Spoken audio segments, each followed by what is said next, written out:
ఇక్కడున్న వైసీపీ నేతలు నన్ను అడ్డుకుంటామని వస్తున్నారు. అడ్డుకోవాల్సింది నన్ను కాదు, ప్రశ్నించాల్సింది నన్ను కాదు, మీ నాయకుడు వైఎస్ జగన్మోహన్ రెడ్డిని అని ఆంధ్రప్రదేశ్ ముఖ్యమంత్రి నారా చంద్రబాబు నాయుడు అన్నారు. నేను గిరిజన ప్రాంతాల్లో గిరిజనులు మాత్రమే టీచర్లుగా ఉండాలని జీవో 3 ఇస్తే 2027లో సుప్రీంకోర్టులో సరైన వాదనలు వినిపించకుండా జీవో కొట్టేసేలా చేసింది మీ నాయకుడు కాదా అని ప్రశ్నించారు. 4 ఏళ్లు కనీసం ఆ సమస్యపై పట్టించుకున్నాడా అని ప్రశ్నించారు. ఈ గిరిజనులు మా వాళ్ళు, వాళ్ల కోసం నేను పోరాడతా, మళ్లీ వాళ్ల హక్కులు వాళ్లకొచ్చేలా నేను చేస్తా అని గిరిజనులకు హామీ ఇచ్చారు. గిరిజనుల అభివృద్ధి రాష్ట్ర సమగ్ర వికాసానికి కీలకమని ఆంధ్రప్రదేశ్ ముఖ్యమంత్రి నారా చంద్రబాబు నాయుడు అన్నారు. అంతర్జాతీయ ఆదివాసీ దినోత్సవం సందర్భంగా అల్లూరి సీతారామరాజు జిల్లాలోని లగిసపల్లిలో ఆయన పర్యటించారు. ఈ సందర్భంగా పలు అభివృద్ధి కార్యక్రమాలకు శంకుస్థాపన, ప్రారంభోత్సవాలు నిర్వహించారు. గిరిజన ప్రాంతాల అభివృద్ధికి భారీగా ప్యాకేజీ ప్రకటించారు.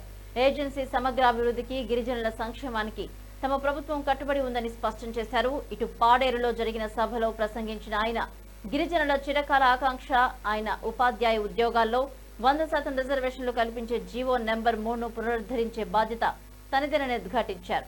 ఇటు ఏజెన్సీ ప్రాంతాలను దేవుడు సృష్టించిన అద్భుతంగా అభివర్ణించారు చంద్రబాబు. ఇక్కడి స్వచ్ఛమైన కొండలు, సహజ సిద్ధమైన ప్రజల మనస్తత్వం తనను ఆకర్షించాయని తెలిపారు. మళ్లీ జన్మ ఉంటే ఈ ఏజెన్సీలోనే పుట్టాలని కోరుకుంటున్నాను అని అన్నారు. గిరిజనుల సహజ నైపుణ్యం, సామర్థ్యాలను ప్రశంసిస్తూ వారి అభివృద్ధి ద్వారానే రాష్ట్రం సంపూర్ణ వికాసం సాధ్యమని ఆయన పేర్కొన్నారు.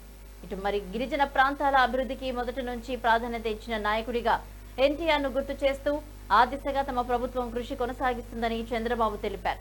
ఏజెన్సీలోని 1483 గిరిజన గూడాలకు రోడ్డు సౌకర్యం కల్పించేందుకు 2850 కోట్లు మంజూరు చేస్తున్నామని చంద్రబాబు ప్రకటించారు.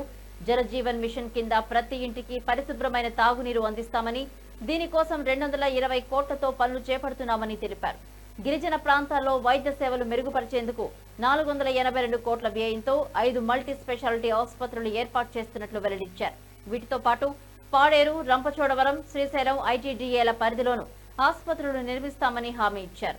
ఇటు జీవో నెంబర్ 3ను రద్దు కావడానికి గత వైసీపీ ప్రభుత్వ నిర్లక్ష్యమే కారణమని చంద్రబాబు ఆరోపించారు.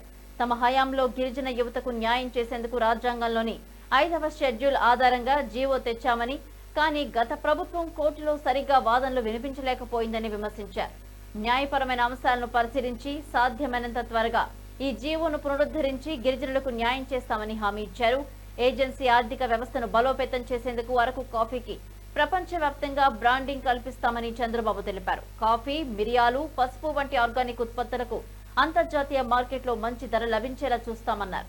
వెదురు ఉత్పత్తుల ద్వారా 5,000 మంది గిరిజన మహిళలకు ఏడాదికి ₹1,00,000 ఆదాయం వచ్చేలా ప్రత్యేక ప్రాజెక్టుకు శ్రీకారం చుట్టినట్లు చెప్పారు. టూరిజం హబ్స్ గా ఏజెన్సీ ప్రాంతాలను అభివృద్ధి చేస్తామని, యువతకు ఇక్కడే ఉపాధి అవకాశాలు కల్పిస్తామని హామీ ఇచ్చారు. సూపర్ 6 పథకాలైన పెన్షన్ల పెంపు, మహిళలకు ఉచిత బస్సు ప్రయాణం, తల్లికి వందనం వంటి ఇప్పటికే పలు అమలు చేస్తున్నామని గుర్తు చేశారు. గిరిజనుల అభివృద్ధికి, సంక్షేమం తనకు 2 కళ్లు వంటివని, వారి జీవితాల్లో వెలుగులు నింపేందుకు అన్ని చర్యలు తీసుకుంటామని చంద్రబాబు స్పష్టం చేశారు. కాబట్టి వైసీపీ నాయకులు ఈ పాడేరుకొచ్చి నేల మీద మీ ముక్కును గీసుకుంటే అప్పుడు బుద్ధి వస్తుంది. మీకు మీ నాయకుడిని అడగండి, ఎందుకు చేయలేకపోయి అడగండి. అడిగేది చేత కాకపోతే మీరైనా క్వశ్చన్ చేయాల్సి వచ్చింది. మీరు అది కూడా చేయకుండా ఇప్పుడు నన్ను అడగడానికి మీకు ఎలాంటి అర్హత లేదు. కానీ ఒకటే చెప్తున్నా, ఈ గిరిజన ప్రాంతం నా సొంతం, ఈ గిరిజనులు నా వాళ్ళు, ఈ గిరిజనులకు అన్యాయం జరగడానికి వీలు లేదు. మీతో నేనుంటా. వాళ్ళు అనుకుంటున్నారు బాబాయిని చంపి వేరే వాళ్ళపైన నేరం వేసినట్టు తప్పు చేసి నా మీద నేరం వేయాలనుకుంటున్నారు. నేను చాలా మొండి. వాళ్ళు అంటున్నారు ఇప్పుడు వచ్చి నన్నేదో ప్రశ్నిస్తారంట. నన్ను కాదు మీరు ప్రశ్నించేది, మిమ్మల్ని నేను ప్రశ్నిస్తున్నా. సమాధానం చెప్పమంటున్నా. గిరిజన ప్రాంతంలో ఉద్యోగాలు ఇచ్చిన వ్యక్తి 1/5/11/86లో నందమూరి తారక రామారావు గారు. అవునా కాదా తమ్ముళ్ళు అని మిమ్మల్ని అడుగుతున్నా. అది కొన్ని సవాళ్లు ఎదుర్కొంటే రాజ్యాంగబద్ధంగా ఇవ్వచ్చని, మళ్ళీ నేను ముఖ్యమంత్రి అయిన వెంటనే దానికి మళ్ళీ నేనే ఒక జీవో ఇచ్చాను, జీవో నెంబర్ 3. 10/1/2000లో నేనే జీవోని ఇచ్చా. ఆ జీవోని పోగొట్టింది వీళ్ళు 22 ఏప్రిల్ 2020. ఇప్పుడు మళ్ళీ 5 ఏళ్లు పట్టించుకోవాలా. 2020 అంటే ఎలక్షన్ జరిగింది 2024. అవునా కాదా? ఎవరి తప్పని నేను అడుగుతున్నా.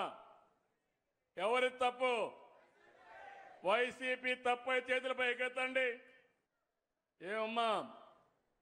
కాబట్టి వైసీపీ నాయకులు ఈ పాడేరుకొచ్చి నేల మీద మీ ముక్కును గీసుకుంటే అప్పుడు బుద్ధి వస్తుంది మీకు. మీ నాయకుడిని అడగండి, ఎందుకు చేయలేకపోయి అడగండి.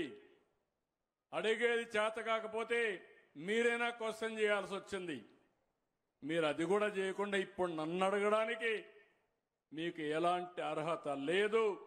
కానీ ఒకటే చెప్తున్నా, ఈ గిరిజన ప్రాంతం నా సొంతం, ఈ గిరిజనులు నా వాళ్ళు, ఈ గిరిజనులకు అన్యాయం జరగడానికి వీలు లేదు. మీతో నేనుంటా.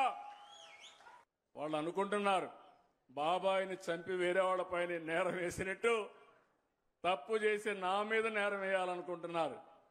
నేను చాలా మొండి. వాళ్ళు అంటున్నారు ఇప్పుడు వచ్చి నన్నేదో ప్రశ్నిస్తారంట. నన్ను కాదు మీరు ప్రశ్నించేది, మిమ్మల్ని నేను ప్రశ్నిస్తున్నా. సమాధానం చెప్పమంటున్నా. గిరిజన ప్రాంతంలో ఉద్యోగాలు ఇచ్చిన వ్యక్తి 1/5/11/86లో నందమూరి తారక